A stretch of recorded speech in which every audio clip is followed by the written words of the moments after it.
시편 74편 12절에서 23절까지 말씀입니다. 시편 74편 12절에서 23절까지 말씀 제가 봉독해 올리겠습니다. 하나님은 예로부터 나의 왕이시라. 사람에게 구원을 베푸셨나이다. 주께서 주의 능력으로 바다를 나누시고 물 가운데 용들의 머리를 깨뜨리셨으며 리워야단의 머리를 부수시고 그것을 사막에 사는 자에게 음식물로 주셨으며 주께서 바위를 쪼개어 큰 물을 내시며 주께서 늘 흐르는 강들을 마르게 하셨나이다. 낮도 주의 것이요 밤도 주의 것이라. 주께서 빛과 해를 마련하셨으며 주께서 땅의 경계를 정하시며 주께서 여름과 겨울을 만드셨나이다. 여호와여, 이것을 기억하소서. 원수가 주를 비방하며 우매한 백성이 주의 이름을 능욕하나이다. 주의 맷비둘기의 생명을 들짐승에게 주지 마시며 주의 가난한 자의 목숨을 영원히 잊지 마소서. 그 언약을 눈여겨보소서. 무릇 땅의 어두운 곳에 포약한 자의 처소가 가득하나이다. 학대받은 자가 부끄러이 돌아가게 하지 마시고 가난한 자와 궁핍한 자가 주의 이름을 찬송하게 하소서. 하나님이여, 일어나 주의 원통함을 푸시고 우매한 자가 종일 주를 비방하는 것을 기억하소서. 주의 대적들의 소리를 잊지 마소서. 일어나 주께 항거하는 자의 떠드는 소리가 항상 주께 상달되나이다. 아멘. 할렐루야.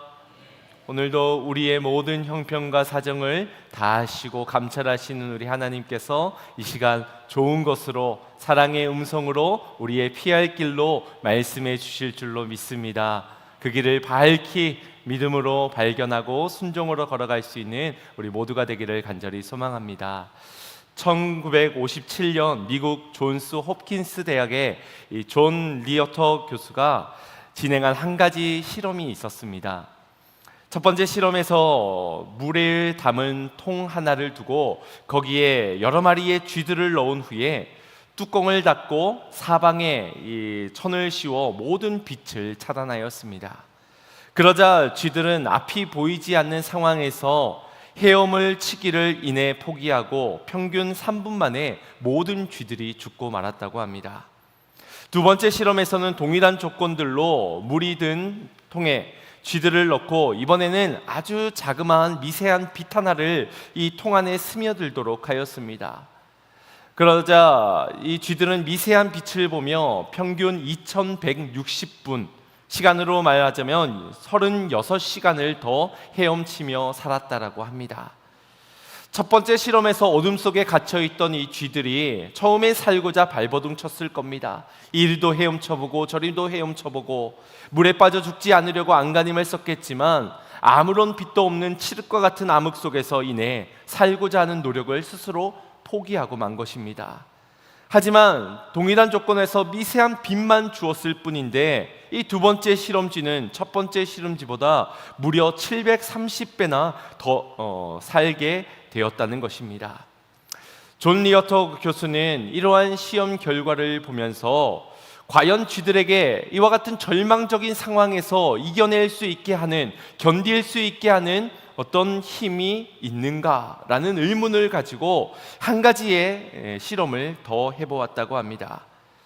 세 번째 실험도 동일한 조건이었는데 이번에는 이 물속에 빠져서 허우적치는 이 쥐를 절망적 상황에서 건져주고 또다시 물에 넣었다가 절망적인 상황에서 다시 건져주고를 반복합니다. 쥐들 입장에서는 이 알 수 없는 힘에 의하여서 죽을 뻔하다가 살고 죽을 뻔하다가 사는 것을 경험하게 된 것입니다. 그리고 이런 경험을 한 쥐들을 다시 물통에 넣고 뚜껑을 닫고 빛을 차단한 채로 같은 실험을 반복했더니 놀랍게도 평균 60시간, 두 번째 실험보다 2배나 가까운 시간을 더 버티고 견디는 결과를 얻게 되었습니다. 여러분, 이 실험이 무엇을 말해주는 것 같습니까? 본능적으로 이 동물은 살고자 하지요. 절망적인 상황이라도 생존의 본능을 가지고 살려고 할 텐데 한 줄기의 빛이 없어 그만 절망 가운데 포기하고 무기력하게 죽음을 맞이하게 되는 겁니다. 그런데 아주 작은 미세한 빗줄기 하나로 인해 또 구원에 대한 소망을 가지게 되면 놀랍게도 그 모든 절망적 상황들을 견뎌내고 의지적으로 이겨내게 하는 어떤 불가사의한 힘을 발휘하게 된다는 것입니다. 이는 우리도 마찬가지입니다. 작고 연약한 이 동물의 생존에도 작은 희망과 소망이 큰 영향을 끼쳤던 것처럼 우리 인간도 동일할 것입니다.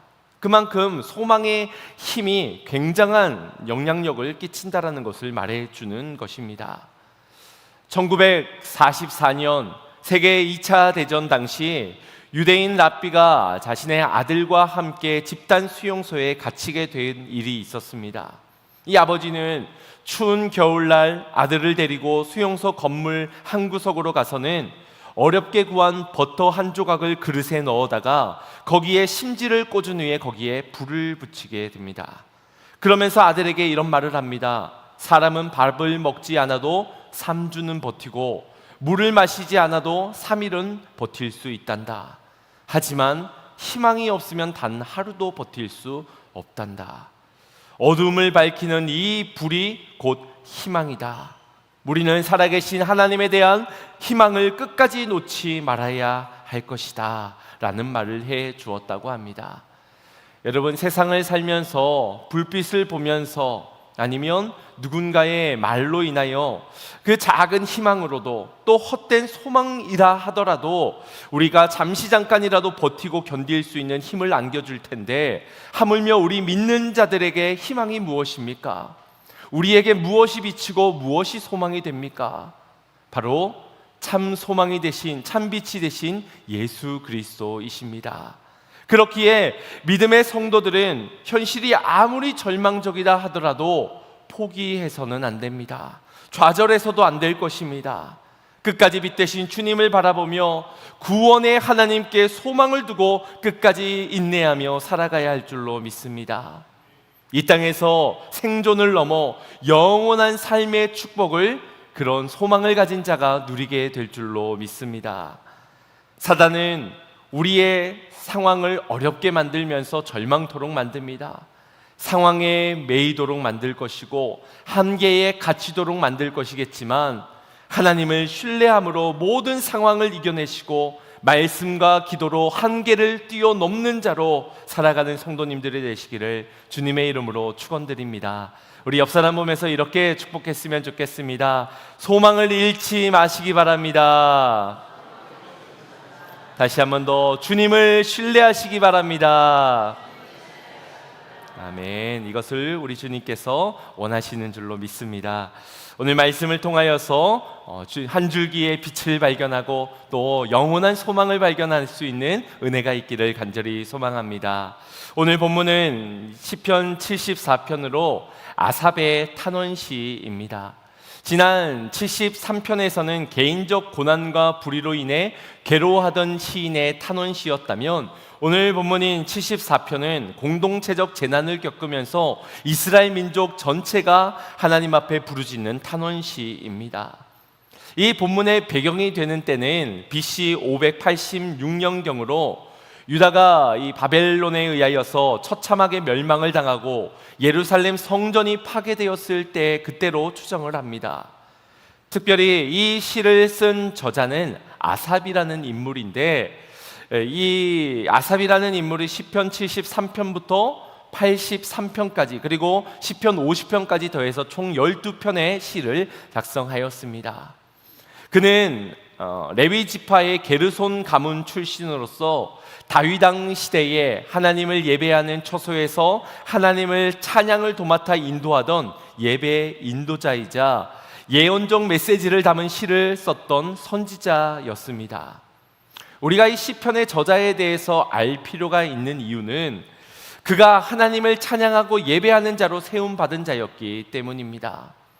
절망적인 현실, 답답한 상황 가운데서 그는 여전히 하나님의 부름을 받아 예배해야 하는 예배자로서 동일하게 예배자로 부름받은 저와 여러분들이 이 아삽의 시, 아삽의 탄원의 고백을 보면서 우리도 동일하게 마주할 수 있는 혹은 마주하였을 그 현실 가운데서 아삽과 같이 기도하고 아삽과 같은 태도로 예배하고 아삽과 같은 고백으로 하나님께 영광 올려드릴 수 있어야 한다라는 것입니다.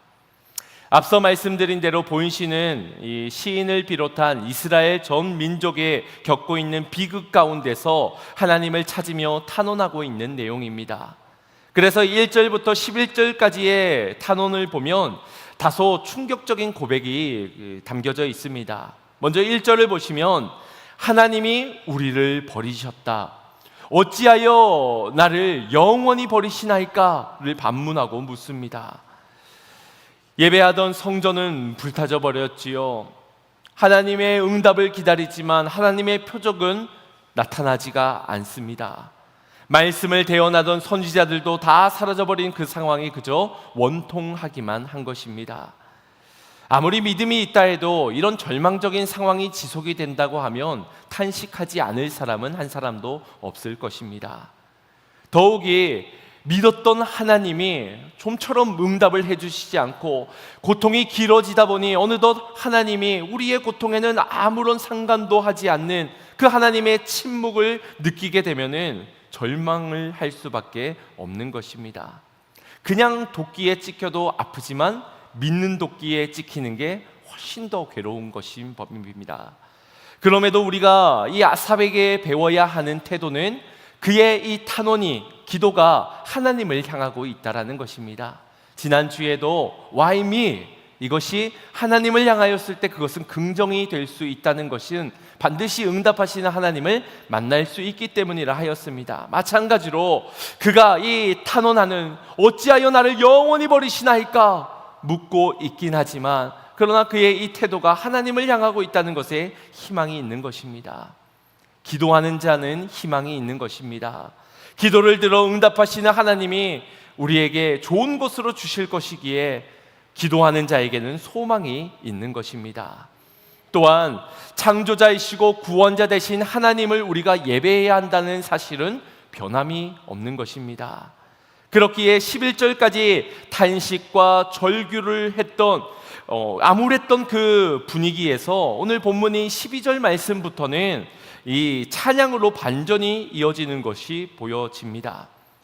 현실은 여전히 녹록지 않습니다. 절망적입니다. 어떤 성전이 다시 회복된다든지 바벨론의 포로에서 돌아온다든지 그런 일은 일어나고 있지 않습니다. 그럼에도 구원하실 하나님을 향한 찬양을 드리고 있는 것을 볼 때 과연 무엇이 이 시인으로 하여금 탄식이 하나님을 향한 찬양으로, 주님을 향한 절절한 기도로 무엇이 그에게 소망을 안겨주게 되었을까? 우리가 여기에 한번 주목해 보기를 원합니다. 우리 함께 12절 말씀 합독해 보겠습니다. 시작. 하나님은 예로부터 나의 왕이시라 사람에게 구원을 베푸셨나이다. 아멘. 현실의 어려움을 마주하게 되었을 때 사람이 어떻게 절망을 하게 될까요? 단순한 위기로, 고난으로 인하여서 절망까지를 겪진 않습니다. 그런데 그 절망의 상황이 지속될 때 비로소 이 절망을 겪게 되는 것이지요. 그런 사람이 바라보고 있는 시선은 오로지 지금입니다. 현실입니다. 내가 마주한 그 문제와 고난의 상황을 볼 수밖에 없습니다. 뒤돌아볼 여유도 없고요. 앞을 내다보며 희망을 걸 것도 사라지게 됩니다. 그러나 본시의 시인은 현재의 고통적인 상황 가운데서 비록 탄식하고 절규하긴 하였지만 정신을 차리고 그가 바라보는 것은 바로 지난날의 과거의 은혜였습니다. 은혜를 베풀어 주신 하나님, 구원으로 인도하신 그 하나님을 향해 믿음으로 몸부림치며 고개를 돌리고 있는 것입니다.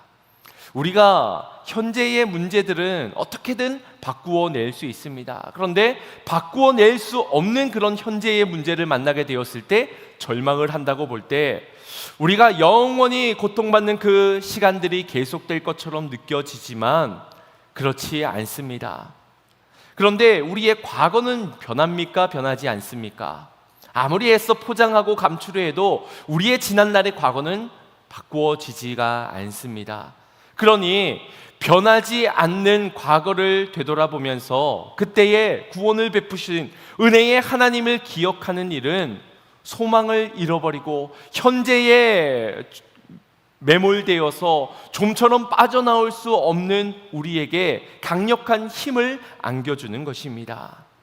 시인은 예로부터 나의 왕이시며 구원을 베푸신 하나님을 떠올리고 있습니다.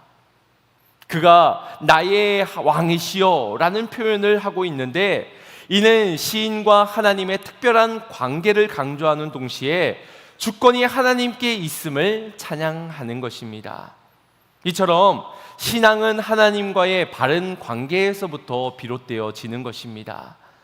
아버지와 아들로, 왕과 그의 백성으로, 주인과 그의 종으로 이 관계가 바르게 정립되고 연결되어질 때 놀라운 역사가 시작되는 것입니다. 지난 1절에서도 주께서 기르시는 양이라는 고백을 드렸지요. 그분이 나의 목자 되신다, 나는 그분의 꼴을 먹고 인도를 따라야 하는 양이다라는 그 관계에 대해서 고백하였습니다. 혹 주님과 내가 아무런 상관이 없다면 아무런 역사도 어떠한 응답도 이루어질 수가 없을 것입니다. 그래서 예수님께도 제자들에게 물으셨지요. 너희가 나를 누구라 하느냐? 그때 베드로가 고백합니다. 주는 그리스도시요 살아계신 하나님의 아들이십니다. 바요나 시몬아 내가 복이 있도다 말씀하시면서 주님의 약속을 주시는데, 내가 그리스도로 고백한 너의 고백을 받고 그 고백 위에 교회를 세우겠다라는 축복의 약속을 전해 주십니다. 하나님을 노래하는 이 시편 150편 가운데서는 이처럼 하나님과 시인의 관계가 어떠한지를 고백하는 표현들이 참으로 많이 등장합니다.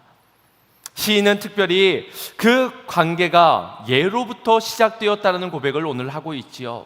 이 예로부터라는 표현은 창세 이래로 또 혹은 출애굽 이후를 가리킵니다.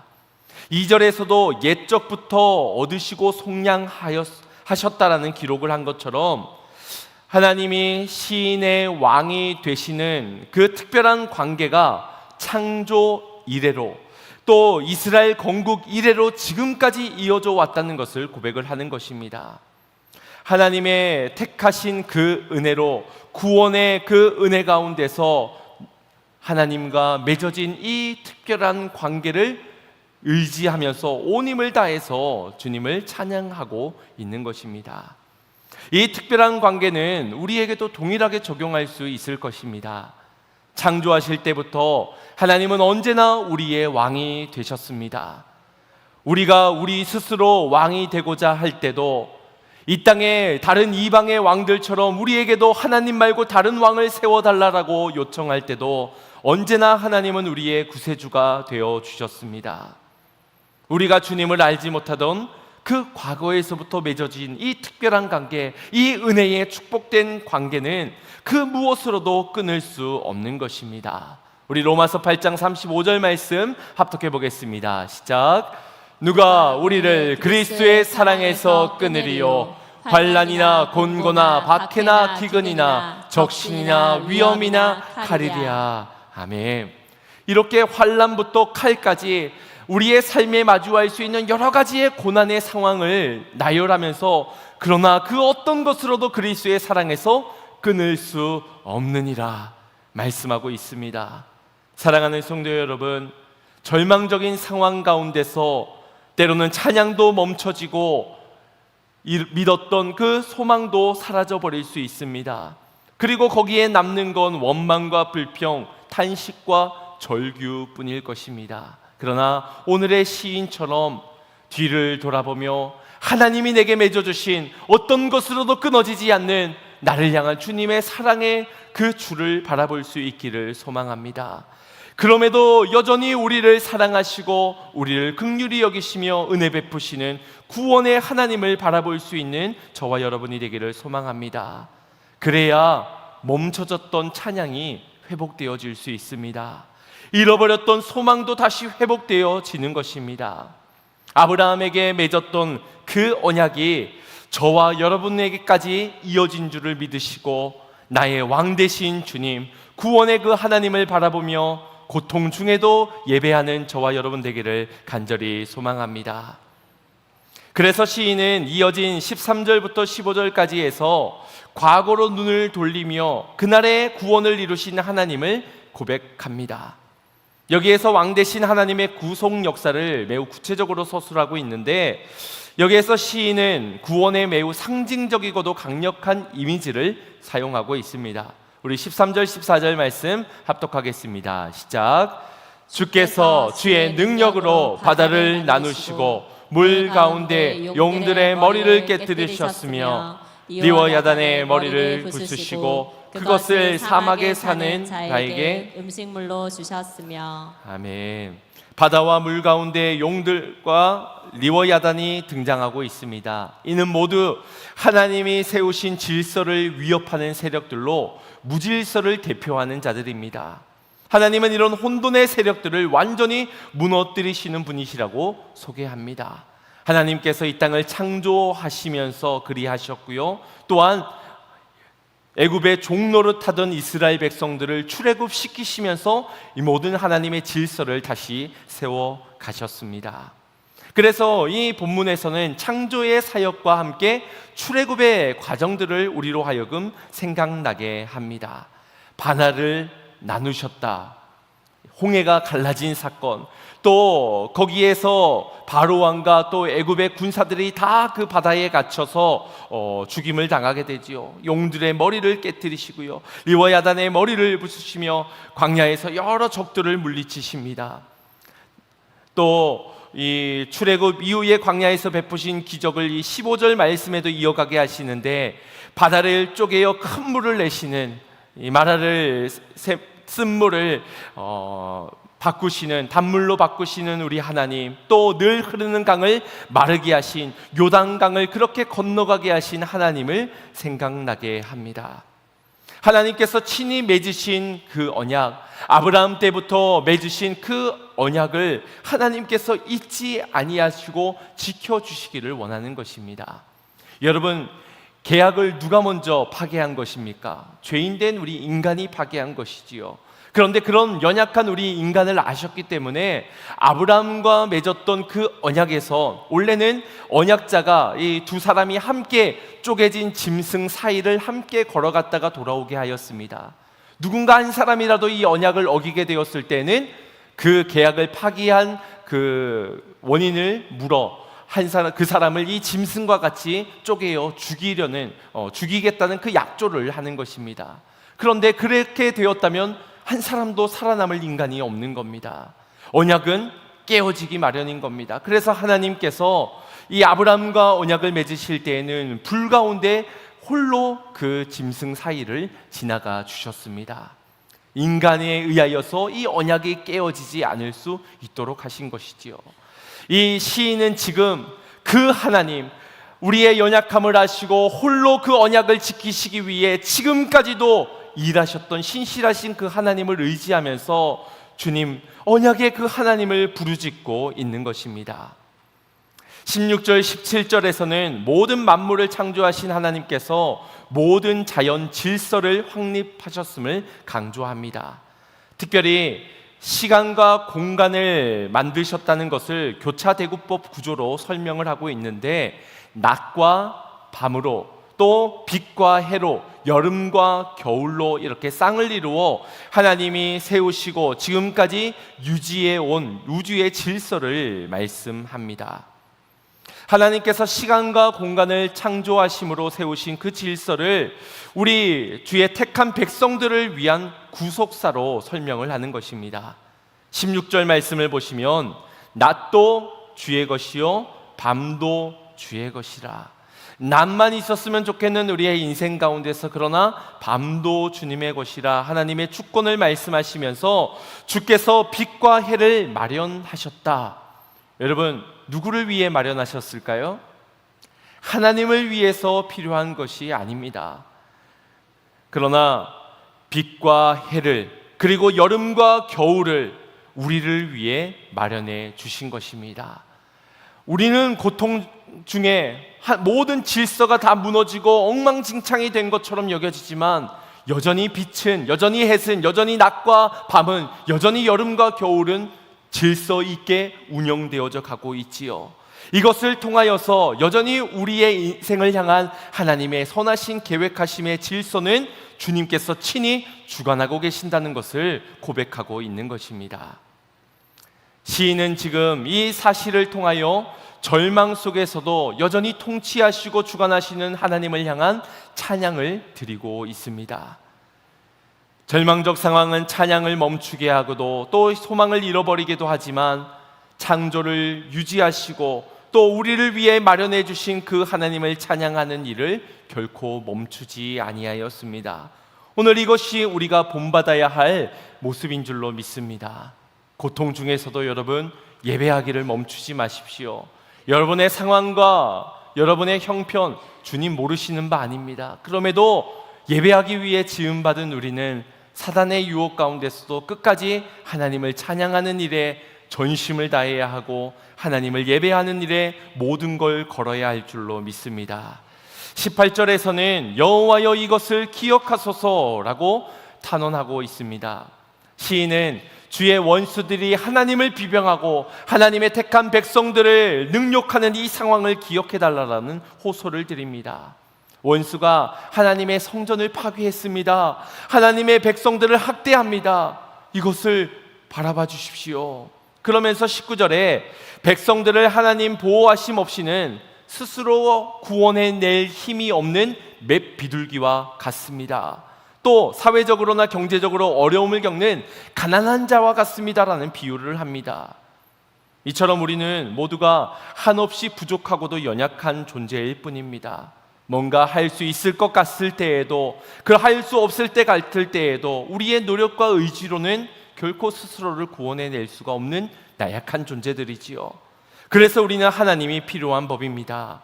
하나님이 능력 주시면 능히 맡겨진 사명을 감당할 수 있게 되고 하나님이 허락하실 때 하나님의 은혜를 주실 때 그때에 비로소 하나님을 뜨겁게 찬양하고 예배할 수 있는 것입니다. 그러니 우리가 한계를 만나게 되었을 때 스스로 해결하려 하기보다는 하나님의 도우심을 구해야 할 줄로 믿습니다. 여호와여 나를 기억하여 주옵소서. 저들의 악함을 보시고 나의 연약함을 보시고 다만 주님의 능력을 허락하여 주시어 예배하게 하옵소서. 20절에 시인은 하나님의 언약을 돌봐달라는 요청을 드립니다. 그 언약을 눈여겨보소서. 여기에 본다는 것은 열심히 주시해 달라, 언약에 관심을 가져달라는 것입니다. 그만큼 이 괴로움의 현실이 길어질 때마다 하나님 약속 잊으신 거 아니야? 하나님 언약을 이제 나 몰라라 하시는 거 아니야? 불안한 마음, 염려되는 마음이 드는 것입니다. 그러나 우리 하나님께서는 언약을 한순간도 잊지 않으셨습니다. 우리의 어떤 모습에도 우리의 어떤 행함으로 인하여서 언약을 파괴하시는 분이 아니십니다. 아무 조건 없이 오직 하나님의 은혜로 맺어주신 그 은혜를 지금도 기억하시고 지금도 그 언약을 성취해 가고 있음을 믿으시길 바랍니다.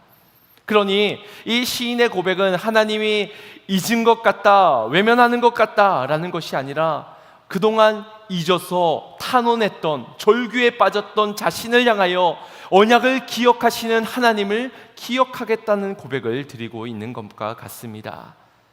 시인은 이제 과거의 언약에 매여서 언약을 맺으시고 구원을 주셨던 그 시선을 이제 거두어 미래를 향해, 내일을 향하여서 시선을 옮겨가고 있습니다. 우리 21절 말씀 합독해 보겠습니다. 시작.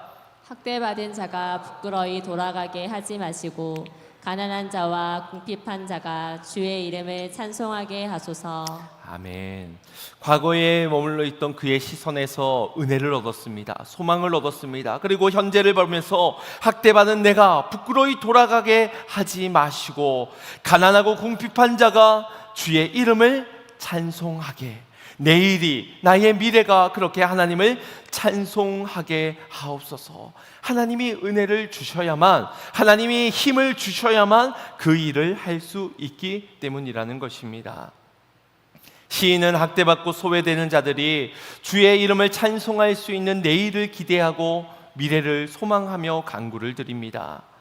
조금 전까지만 해도 전혀 미래가 보이지 않았습니다. 미래는커녕 현실도 바라보기 힘들 괴로운 시절이었습니다. 그런데 어떻게 이 시인이 미래를 위해 기도를 드릴 수 있었을까요? 과거에 은혜 주셨던 그 하나님, 여전한 질서의 하나님을 바라보면서 내가 의지할 분은 그 언약을 이루시는 하나님밖에 없음을 믿었고요. 그럼에도 내가 고통 중인 현실 가운데서도 해야 하는 단 한 가지가 있다면 그것은 하나님을 높이는 것, 하나님을 예배하는 것, 하나님을 찬양하는 것을 믿었기 때문에 그가 바라는 한 가지, 주여 나로 하여금 하나님을 찬송하는 내일이 되게 하여 주시옵소서 기도를 드리는 것입니다. 동시에 20절에서 고백한 것처럼 하나님의 주신 언약을 붙들었기 때문에 내가 그 언약을 이루어낼 수는 없지만 언약의 하나님께서 이루실 것을 믿으니 미래를 맡길 수가 있었던 것입니다. 주님, 저 찬양하고 싶습니다. 부끄러이 돌아가서 세상의 지탄을 받으며 비난받는, 조롱받는 그런 인생이 아니라 영원토록 하나님의 이름을 찬송하는 내일이 되기를 원합니다. 때로는 현실의 어려움에 우리의 찬양이 막힐 때가 있겠지만 하나님을 바라보는 사람은 그 답답한 현실 가운데서도 감사할 이유를 찾을 것이며 찬양해야 하는 우리의 목적을 붙들게 될 것입니다. 하나님이 우리의 삶에 개입하실 때 우리의 입술에 찬양이 넘치게 될 줄로 믿으시길 바랍니다. 어린이들이 즐겨 부르는 동요 중에 이 섬집 아이라는 그런 곡이 있습니다. 다들 아실 텐데요. 엄마가 섬 그늘에 굴 따러 가면 아기가 혼자 남아 집을 보다가 바다가 들려주는 저녁 노래에 발베고 스르르르 잠이 듭니다. 어렸을 때 많이 불러보던 노래시죠. 저도 아이를 재우면서 마지막 가사에 발베고 스르르르 잠이 듭니다.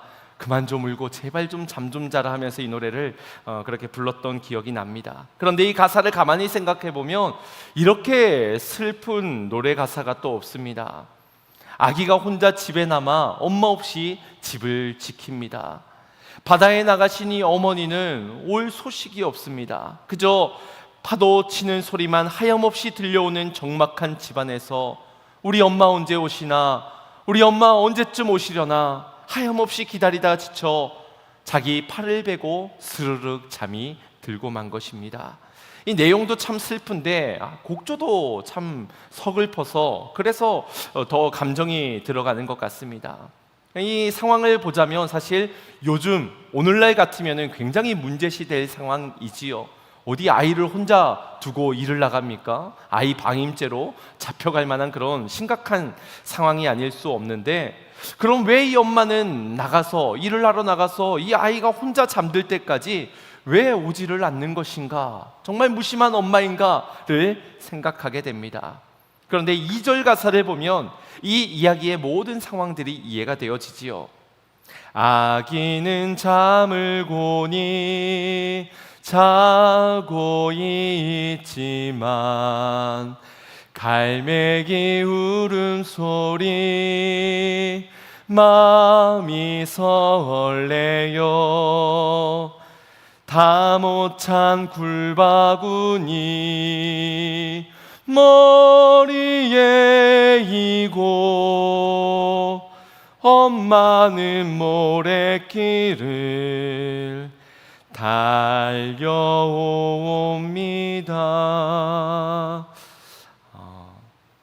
저도 그렇지만 주로 1절 가사만 외우고 있다 보니까 아이에게 불러주는 게 항상 1절로 끝나져 버렸던 것 같습니다. 그런데 이 참 2절 가사를 보니 이 어머니 편에서의 모든 상황을 이야기를 해주고 보니 이해가 되어집니다. 아이를 홀로 두고 이 엄마가 일을 나갈 수밖에 없는 그런 상황에서 굴을 따면서 이 어머니의 마음은 어디에 있습니까? 온 마음이 다 집에 있는 겁니다. 온 신경이 다 집에 쏠려져 있는 겁니다. 그래서 아이가 지금 잘 있으려나? 별일이 없으려나? 귀에 들려지는 바닷가의 이 갈매기 소리는 무슨 소리로 들릴까요? 아이의 울음소리로 들리는 겁니다. 여기에서는 갈매기 소리가 설레인다라는 표현을 하였지만 진짜 설렌다는 것이 아니고 마음이 뭉클뭉클 조바심이 난다는 겁니다. 이제 그만 집으로 돌아갈까? 그만 딸까? 아니면 조금 더 딸까? 그러다가 우리 아이에게 무슨 일이 있는 것 아니야? 이 소리가 갈매기 소리가 아니고 정말 아이의 울음소리면 어떻게 되려나? 온갖 생각에 제대로 일이 집중이 되지 않지요. 그러다가 못내 아이 생각을 못 이겨 다 못 찬 바구니를 머리에 이고 그 모래사장을 달려서 집으로 갑니다. 참 감동적인 동요인데 1절만 보면 외롭고 쓸쓸하지요. 아기만 묵상하자면 뭐 이런 엄마가 다 있나 원망스럽지요. 그러다가 혹 아기에게 문제라도 생기고 나면은 이 아이 입장에서는 너무 서운하지요. 섭섭하지요. 엄마가 원망이 되기도 할 것입니다. 그런데 우리의 입장이 그러한 것 같습니다. 주님, 날 왜 이렇게 외면하시는지요? 내가 이렇게 힘든 거 왜 이렇게 몰라주십니까? 절망적이고 답답한 이 현실, 내가 그래서 얼마나 오랜간 기다렸는데 왜 주님은 나의 이 고통을 외면하시고 도와주시지 않습니까? 나 너무 힘들어요. 주님 빨리 오셨으면 좋겠습니다. 고난이 축복인 줄도 알겠고 하나님의 때가 있는 것도 다 알겠습니다. 그래도 이 고통의 시간이 너무 길어지다 보니 더 이상 기도할 힘도 찬양할 힘도 예배하는 것도 기쁘지가 못하는군요. 주님, 나를 잊으신 것은 아니신지요? 이런 쓸쓸하고도 괴롭고 외로운 마음들로 어느덧 절망에 머물러져 있는 우리의 현실을 보게 되기도 합니다. 그런데 우리가 2절의 가사를 모르면 오해할 수 있듯이 성경에 기록되어진 것을 모르면 우리도 오해를 하고 또 원망을 하게 될 수 있습니다. 성경에 기록되어진 2절의 가사에는 구원의 하나님께서 견디다 못해 결국 하늘 영광을 버리고 이 땅 가운데 찾아오셨습니다. 그리고 아무 죄가 없는 그분이 우리의 모든 죄를 담당하시고 십자가에 달려 죽으시면서 우리의 모든 매였던 묶였던 모든 풀 수 없던 문제들을 해결해 주셨습니다. 그리고 우리에게 소망을 주시면서 내가 다시 오실 것이라는 참 소망을 안겨주시고 가셨습니다. 내가 가야 너희와 더 영원히 함께 있는 성령으로 함께 있을 수 있다 하시면서 말입니다. 현실은 답답하지만 소망을 안고 살아가는 사랑하는 자녀들을 향해 약속하신 대로 지금 힘껏 우리를 향해 달려오고 계신 그 주님이십니다. 섬지박이의 가사대로 비유적으로 말씀을 드렸지만 이것이 사실입니다. 우리가 답답한 현실에서도 찬양할 수 있는 이유가 바로 이 때문입니다. 우리를 위해 오셨고 또한 우리를 위해 오고 계신 주님이시기 때문입니다. 사랑하는 성도 여러분, 그러니 절망적인 현실이라 하더라도 절대 포기하지 마시길 바랍니다. 풀리지 않는 답답한 오늘이라 하더라도 여러분 과거의 은혜를 보시고 미래의 소망의 약속을 붙잡으며 찬양을 이어가시길 바랍니다. 우리를 위해 예수님이 골고다 언덕길을 그렇게 올라오셨던 것처럼 빛 대신 그분이 우리의 절망적인 현실을 향하여서 지금도 달려오고 계시기 때문입니다. 우리의 모든 간구를 외면하지 않는 그 하나님을 고통의 현실 속에 노래할 수 있는, 그 주님을 향해 기도할 수 있는, 그 주님을 예배하기 위해 살기를 몸부림치는 소망의 성도님들 되시기를 주님의 이름으로 축원드립니다. 우리 주신 말씀 생각하시며 이 찬양의 고백 올려드리고 결단 기도 드리겠습니다.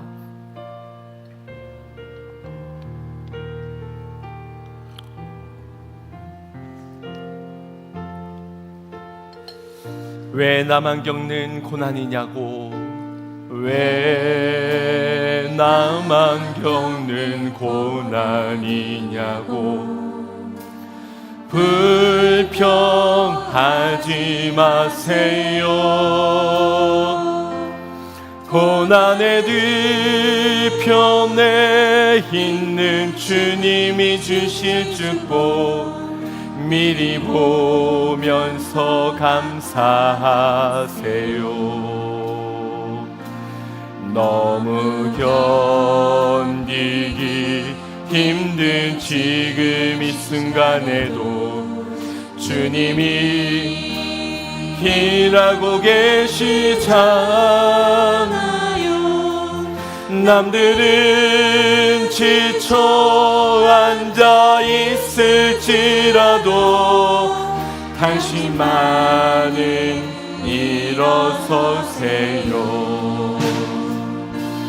힘을 내세요. 힘을 내세요. 주님이 손잡고 계시잖아요. 주님이 나와 함께함을 믿는다면 어떤 역경도 이길 수 있잖아요. 왜 이런 슬픔 찾아왔는지 원망하지 마세요. 당신이 잃은 것보다 주님이 주신 은혜 이리 많음에 감사하세요. 너무 견디기 힘든 지금 이 순간에도 주님이 일하고 계시잖아요. 남들은 지쳐 앉아 있을지라도 당신만은 일어서세요. 힘을 내세요. 힘을 내세요. 힘을 내세요. 주님이 손잡고 계시잖아요. 주님이 나와 함께함을 믿는다면 어떤 고난도 이길 수 있잖아. 힘을 내세요. 힘을 내세요. 힘을 내세요.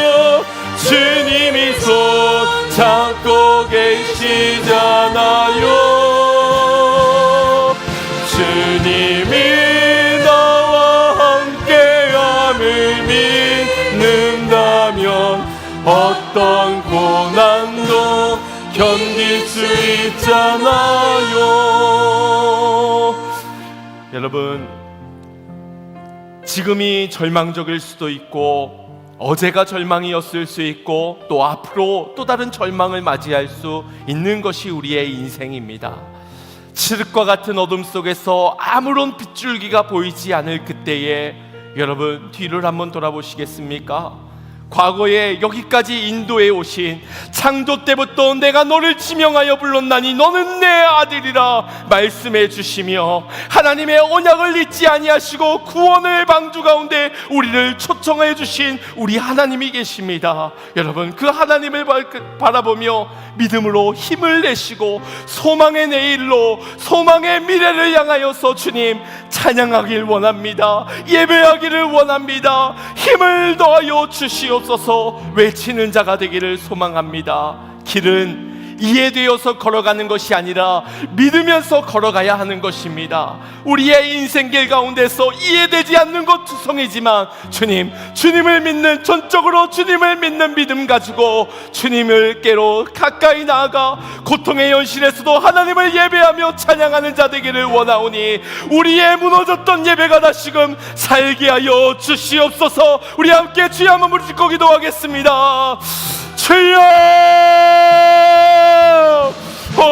주 하나님 감사를 드립니다.